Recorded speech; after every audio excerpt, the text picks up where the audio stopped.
നമ്മോട് ഫജർ ക്ലബിൽ നിന്ന് സംസാരിക്കുന്നത് ജമാഅത്ത് ഇസ്ലാമി മലപ്പുറം ജില്ലാ സെക്രട്ടറി ബഹുമാനനായ സമീർ സാഹിബാണ്. അദ്ദേഹത്തെ ആദരവോടെ ക്ലാസ് എടുക്കാൻ ക്ഷണിക്കുന്നു. അൽഹംദുലില്ലാഹി സ്വലാത്തു വസ്സലാമു അലാ റസൂലില്ലാഹി വഅലാ ആലിഹി വസഹ്ബിഹി അജ്മഈൻ. പ്രിയ സഹോദരന്മാരെ, അസ്സലാമു അലൈക്കും വറഹ്മത്തുള്ളാഹി വബറകാതുഹു. അല്ലാഹു സുബ്ഹാനഹു വ തആല നമ്മൾ ഈ ഒരുമിച്ച് കൂടിയതിനെ സ്വാലിഹായ ഒരു കർമ്മമായി സ്വീകരിക്കുമാറാവട്ടെ. പരിശുദ്ധ റമളാനില് ആണ് നമ്മളുള്ളത്. നമ്മുടെ പ്രവർത്തനങ്ങളൊക്കെ അള്ളാഹു സ്വീകരിക്കുമാറാവട്ടെ. റമളാൻ മാസം തുടങ്ങുന്നതിന് മുമ്പ്, റമളാനിലേക്ക് പ്രവേശിക്കുന്ന സമയത്ത് റമളാന്റെ ലക്ഷ്യങ്ങളെ കുറിച്ചൊക്കെ നമ്മൾ പറഞ്ഞിരുന്നു. ഒരു വിശ്വാസി എന്ന അർത്ഥത്തിൽ നേടിയെടുക്കേണ്ട ലക്ഷ്യങ്ങൾ എന്തൊക്കെയാണ്, അത് നേടിയെടുക്കുമ്പോൾ മാത്രമേ റമളാൻ അർത്ഥവത്താവുകയുള്ളൂ, അള്ളാഹു സ്വീകരിക്കുകയുള്ളൂ എന്നൊക്കെയും പല ക്ലാസ്സുകളിലൂടെയൊക്കെ നമ്മൾ പഠിച്ചിട്ടുണ്ടാവും. അതിലേറ്റവും പ്രധാനപ്പെട്ട ലക്ഷ്യം എന്ന് പറയുന്നത് തഖ്വ തന്നെയാണ്. ലഅല്ലക്കും തത്തഖൂൻ, തഖ്വ നേടിയെടുക്കുക എന്നാണ് ഏറ്റവും വലിയ ലക്ഷ്യമായിട്ട് പറയുന്നത്. അതോടൊപ്പം തന്നെ വേറെയും കുറെ ലക്ഷ്യങ്ങള് റമദാനിൽ നമുക്ക് നേടിയെടുക്കാനുണ്ട്.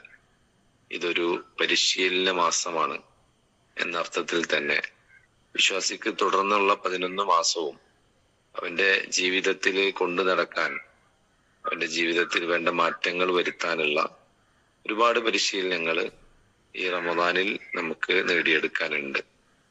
അതിലൊന്ന്, അല്ലാഹു സുബ്ഹാനഹു വ തആല നമ്മോട് വിശപ്പ് അല്ലെങ്കിൽ പട്ടിണി കിടക്കാനാ പറയുന്നത്. വിശന്ന് പകൽ കഴിക്കണം, ഒന്നും കഴിക്കാൻ പാടില്ല. അതിലൂടെ അള്ളാഹു ഉദ്ദേശിക്കുന്നത്, ലോകത്ത് ഒരുപാട് മനുഷ്യന്മാരുണ്ട് പട്ടിണി കിടക്കുന്ന, ഭക്ഷണം കഴിക്കാനില്ലാത്തതിനാൽ പല അസുഖങ്ങളുമുള്ള മരിക്കുന്ന ആളുകൾ. അവരുടെയൊക്കെയും വിശപ്പറിയുക എന്നുള്ളതാണ്. നമുക്കറിയാം, നമ്മള് വിശപ്പിനെ കുറിച്ച് ചിത്രങ്ങളും വീഡിയോകളും പ്രസംഗങ്ങളും ഒക്കെ കേൾക്കുന്നുണ്ടാവും.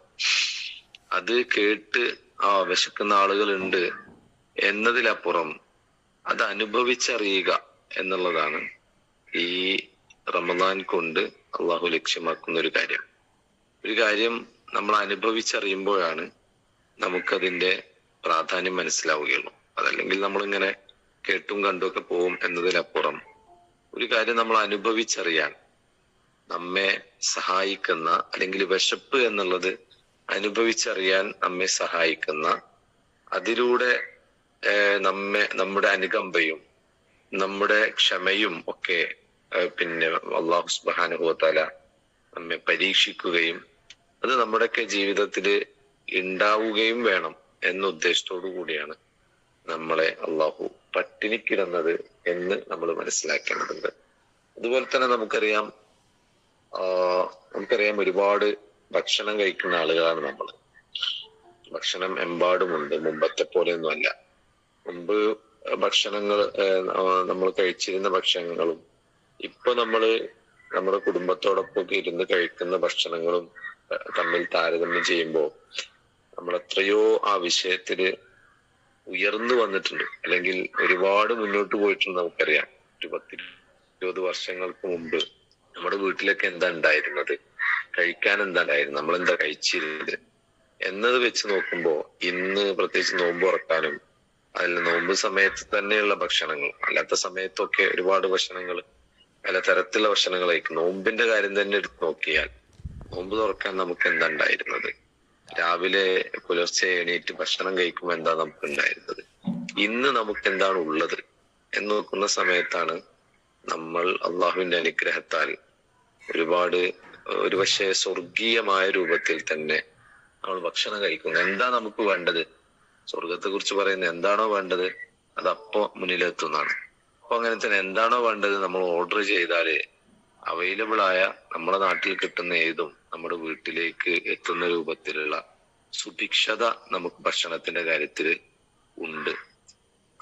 അത് ഉള്ളതോടൊപ്പം തന്നെ നമ്മൾ പട്ടിണി കിടക്കുന്നു, കഴിക്കാതിരിക്കുന്നു എന്നുള്ളത് അത് ഈ നോമ്പിന്റെ ഒരു പ്രത്യേകതയാണ്. എന്തുകൊണ്ടാണ് നമ്മൾ കഴിക്കാതിരിക്കുന്നത് വെച്ചാൽ അള്ളാഹുവും റസൂലും പറഞ്ഞുകൊണ്ടാണ്. അള്ളാഹു സുബ്ഹാനഹു വ തആല നോമ്പ് നിർബന്ധമാക്കി പകൽ സമയത്ത് ഭക്ഷണം കഴിക്കരുത് എന്ന അള്ളാഹുവിന്റെ കൽപ്പന അനുസരിക്കുകയാണ് നമ്മൾ അതിലൂടെ ചെയ്യുന്നത്. വേറൊരു താല്പര്യമില്ല. ഒരാൾ നോമ്പെടുക്കുന്നതിന് വേറെ താല്പര്യമൊന്നുമില്ല. എല്ലാരും നോമ്പെടുക്കുന്നു, അപ്പൊ ഞാനും ഇടങ്ങേറായിട്ട് നോമ്പെടുക്കുക എന്നതല്ല നമ്മളുടെ മനസ്സിലുള്ളത്. മറിച്ച് പട്ടിണി കിടക്കുന്ന സമയത്ത്, വിശപ്പ് അനുഭവിക്കുന്ന സമയത്ത് നമ്മുടെ മനസ്സിലുള്ളത് ഇത് അള്ളാഹു സ്വീകരിക്കണം, അള്ളാഹു പറഞ്ഞതുകൊണ്ടാണ് ഞാനിത് ചെയ്യുന്നത്, അപ്പൊ അള്ളാഹ് സ്വീകരിക്കണം, അള്ളാഹു ഇതിന് എനിക്ക് പ്രത്യേകമായ പ്രതിഫലം നൽകും എന്ന ഉദ്ദേശത്തോടു കൂടെ, എന്ന നീയത്താണ് നമുക്കതിനുള്ളത്. അഥവാ നമ്മൾ അള്ളാഹുവിനെ അനുസരിക്കുകയാണ്. അള്ളാഹു ഒരു കാര്യം നമ്മുടെ മുമ്പിൽ നമുക്ക് ചെയ്യാൻ സാധിച്ചിട്ടും അള്ളാഹുവിന്റെ കൽപ്പനക്കനുസരിച്ചുകൊണ്ട് നമ്മൾ ചെയ്യാതിരിക്കുന്നു എന്നുള്ളതിന്റെ ഒരു പരിശീലനമാണ് ഈ നോമ്പ് എന്ന് പറയുന്നത്. അത് ഭക്ഷണത്തിന്റെ കാര്യത്തിൽ മാത്രമല്ല. അള്ളാഹ് പറയുന്നുണ്ട്, നിങ്ങൾ വേറുള്ള പലതും ഒഴിവാക്കാതെ, ചീത്ത സംസാരങ്ങളും ചീത്ത പ്രവർത്തനങ്ങളൊന്നും ഒഴിവാക്കാതെ, വെറുതെ പട്ടിണി കിടന്നുകൊണ്ടൊരു കാര്യമില്ല, അള്ളാഹ്ക്കൊരു ആവശ്യമില്ല എന്ന് അള്ളാഹു സുബ്ഹാനഹു വ തആല പറയുന്നുണ്ട്. അങ്ങനെ വേറെയും പല കാര്യങ്ങൾ, കണ്ണുകൊണ്ടും നാവ് കൊണ്ടും കാതുകൊണ്ടും കയ്യും കാലും കൊണ്ടൊക്കെ നമ്മൾ ചെയ്യരുതെന്ന് പറയുന്ന, അള്ളാഹു സുബ്ഹാനഹു വ തആല ചെയ്യരുതെന്ന് പറയുന്ന കാര്യങ്ങൾ ചെയ്യാതിരിക്കാനുള്ള ഒരു പരിശീലനവുമാണ് റമദാൻ എന്ന് പറയുന്നത്.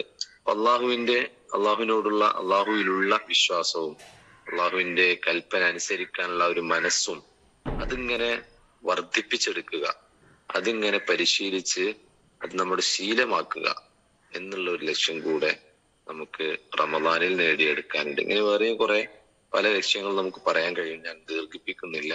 എന്തായാലും ഇത്തരത്തിലുള്ള ലക്ഷ്യങ്ങളൊക്കെ നേടിയെടുക്കുമ്പോഴാണ് ഈ റമദാൻ അത് സ്വീകരിക്കപ്പെടുകയുള്ളൂ, സാർത്ഥമാവുകയുള്ളൂ എന്ന് നമ്മൾ മനസ്സിലാക്കേണ്ടതുണ്ട്.